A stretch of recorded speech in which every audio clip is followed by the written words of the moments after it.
लोकमान्य टिळक यांच्याविषयी बोलणार आहे.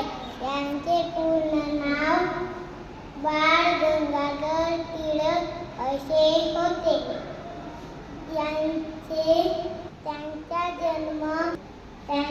जन्म 23 जुलै 1856 रोजी रत्नागिरी जिल्ह्यातील चिखली या गावी झाला.